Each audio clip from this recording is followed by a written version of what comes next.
जी दोस्तों, शौक करें जी प्योर चपड़े ब्रीडर बच्चे।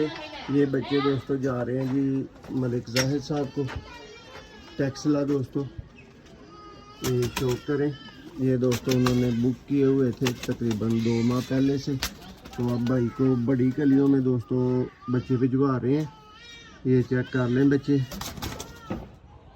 शौक करें प्योर चपड़े ब्रीडर बच्चे हैं दोस्तों। ये सब कौन सी गली में है? एक कली का। ये जी दोस्तों एक कली का बच्चा आपके सामने, सेहतमंद हेल्दी और फिट बच्चा दोस्तों, बेहतरीन किस्म की पलवाई।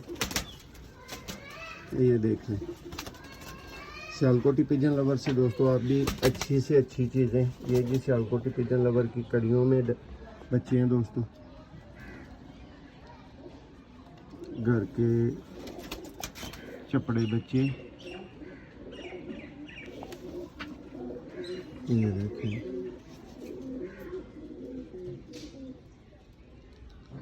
दोस्तों आप भी किसी भी तरह की आला से आला चीज़ की परवाजी और ब्रीडर बच्चों की दोस्तों ख़रीदारी के लिए रब्ता कर सकते हैं।